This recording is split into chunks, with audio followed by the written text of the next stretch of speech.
The rise and fall of the Roman Empire is not just empire under Augustus was poised to become one of the most influential civilizations in human history. It conjures images of gladiators, emperors, and a civilization that once spanned vast stretches of the known world, used to fascinate and inspire us, even centuries after its fall. The Roman Empire. The name alone conjures images of gladiators, emperors, and a civilization that once spanned vast stretches of the known world. It's a story of ambition, power, and ultimately decline. But it's also a story that continues to fascinate and inspire us, even centuries after its fall. Why should we care about a long-gone empire? Because the Roman story is more than just ancient history. It's a mirror reflecting our own aspirations, struggles, and the cyclical nature of power. From the ruins of Pompeii to the legal systems we use today, the legacy of Rome is woven into the fabric of Western civilization. Understanding the rise and fall of the Roman Empire is not just an academic exercise, it's about learning from the past, recognizing the patterns of history, and applying those lessons to our own world. It's about understanding how a small city-state on the Italian peninsula grew to dominate the Mediterranean and beyond. And it's about understanding how, despite its military might and cultural achievements, the Roman Empire ultimately crumbled, leaving behind a legacy that continues to shape our world today. The story of the Roman Empire is not a simple tale of overnight conquest. It's a story of centuries of gradual expansion, internal strife, and the emergence of ambitious leaders who shaped the destiny of Rome. While the Roman Republic had already established itself as a major power in the Mediterranean, it was Augustus Caesar who transitioned Rome from a republic to an empire. Born Octavian, the grandnephew of Julius Caesar, Augustus rose to prominence amidst the chaos that followed his great-uncle's assassination. Through a combination of political acumen and military victories, he consolidated his power, eventually defeating his rivals and becoming the first Roman emperor in 27 BC. Augustus was not just a conqueror, he was a shrewd administrator who understood the importance of stability and order. He implemented administrative reforms, stabilized the empire's borders, and ushered in a period of peace and prosperity known as the Pax Romana.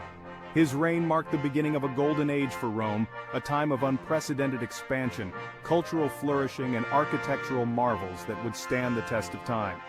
The Roman Empire, under Augustus, was poised to become one of the most influential civilizations in human history. The Pax Romana, Latin for Roman peace, was a period of unprecedented peace and prosperity that lasted for over 2 centuries. During this time, the Roman Empire reached its zenith under emperors like Trajan, who ruled from 98 to 117 AD. Trajan's reign is often considered the high point of the Roman Empire. A skilled military commander, Trajan expanded the empire to its greatest territorial extent, conquering Dacia, modern-day Romania, and parts of Mesopotamia. But his reign was marked not just by military conquest, but also by ambitious building projects and social welfare programs. Trajan's Column in Rome, a towering monument adorned with intricate reliefs depicting his victories, stands as a testament to his military prowess. He also oversaw the construction of roads, aqueducts, and public baths, improving the lives of Roman citizens. Trajan's reign exemplified the achievements of the Pax Romana, a stable government, a flourishing economy, and a vibrant culture that drew inspiration from across the empire. It was a golden age that seemed destined to last forever. The Roman Empire, despite its outward appearance of strength and stability, was not immune to internal problems. Beneath the surface of the Pax Romana, cracks were beginning to appear in the foundations of the empire. One of the most significant factors contributing to Rome's decline was the growing disparity between the rich and the poor. As the empire expanded, wealthy landowners acquired vast estates, often worked by slaves, while small farmers struggled to compete. This led to unemployment, social unrest, and a decline in the size of the army, which was largely made up of small landowners. Political instability also plagued the empire. After the relative stability of the Pax Romana, a series of weak or corrupt emperors ascended to the throne, leading to internal strife and power struggles. The assassination of emperors became increasingly common, further destabilizing the empire. The Roman Empire, once a model of efficient administration, was becoming increasingly difficult to govern. The seeds of decline had been sown, and the once mighty empire was beginning to weaken from within. Section 5. The Barbarian Tide. Rome sacked. While internal problems weakened the Roman Empire from within, external pressures also mounted. Germanic tribes, often referred to as barbarians by the Romans, began to exert increasing pressure on the empire's borders. These tribes, driven by a combination of factors including climate change and pressure from other nomadic groups, sought land and resources within the Roman Empire. The Romans, once renowned for their military prowess, found it increasingly difficult to repel these barbarian incursions. The army, weakened by internal strife and economic problems, was no longer the formidable force it once was. In 410 AD, the unthinkable happened. Rome, the Eternal City, was sacked by the Visigoths, led by Alaric. This event sent shockwaves throughout the empire and beyond. The sack of Rome, once considered invincible, symbolized the decline of Roman power and the increasing vulnerability of the empire to external threats. While the Western Roman Empire would linger on for a few more decades, the sack of Rome marked a turning point from which it would never recover. In 476 AD, the last Roman emperor in the West, Romulus Augustulus, was deposed by the Germanic general Odoacer. This event is traditionally considered the fall of the Western Roman Empire, although the Eastern Roman Empire, centered in Constantinople, would continue to exist for another 1,000 years. Section 6. The Echoes of Rome, a Lasting Legacy. The fall of the Roman Empire was a momentous event that marked the end of an era. But while the Roman Empire may have vanished from the map, its legacy continues to resonate throughout the world today. Roman law, with its emphasis on justice and due process, forms the basis of legal systems in many countries. Roman architecture, from the Colosseum to the Pantheon, continues to inspire awe and wonder. Roman engineering achievements, such as aqueducts and roads, laid the groundwork for infrastructure projects for centuries to come. And Roman culture, from literature and philosophy to art and language, has profoundly influenced Western civilization. Latin, the language of the Roman Empire, evolved into Romance languages like French, Spanish, and Italian, spoken by millions today. Roman mythology continues to capture imaginations, and Roman historical figures like Julius Caesar and Cleopatra remain objects of fascination.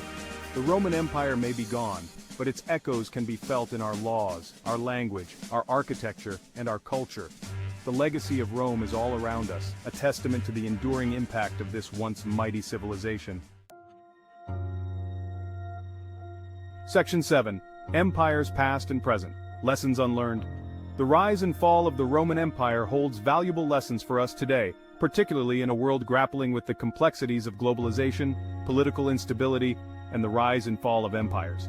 The Roman experience serves as a cautionary tale, reminding us that even the most powerful empires are not invincible. Like the Roman Empire, modern superpowers face challenges such as economic inequality, political polarization, and external pressures. The Roman Empire's decline reminds us that neglecting these internal problems can weaken a nation from within, making it more susceptible to external threats. The Roman Empire's fall also highlights the importance of adaptability and innovation. The Romans, despite their military might, were slow to adapt to changing military tactics and technologies employed by their adversaries. Today, as in ancient times, nations that fail to adapt to a rapidly changing world risk being left behind. By studying the Roman Empire, we can gain a deeper understanding of the cyclical nature of power, the factors that contribute to the rise and fall of empires, and the importance of learning from the mistakes of the past. The Roman Empire may be long gone, but its lessons remain as relevant as ever. Section 8. History's Mirror, Reflecting on the Roman Empire. The Roman Empire, in all its grandeur and eventual decline, stands as a testament to the complexities of human civilization. It was a civilization that achieved remarkable feats of engineering, law, and culture, leaving an indelible mark on the course of Western history. Yet it was also a civilization plagued by internal strife, corruption, and an inability to adapt to changing circumstances. As we look back on the Roman Empire, we are reminded that history is not merely a collection of names and dates, but a tapestry woven from the triumphs and failures of those who came before us. By studying the past, we gain valuable insights into the human condition, the challenges we face, and the choices we make. The Roman Empire may be a distant memory, but its story continues to resonate in the present day. It serves as a mirror reflecting our own aspirations, our own struggles, and the timeless lessons we can learn from those who came before us. The rise and fall of the Roman Empire is more than just a chapter in a history book. It's a timeless tale that continues to speak to us across the centuries, urging us to learn from the past, navigate the present, and shape a better future.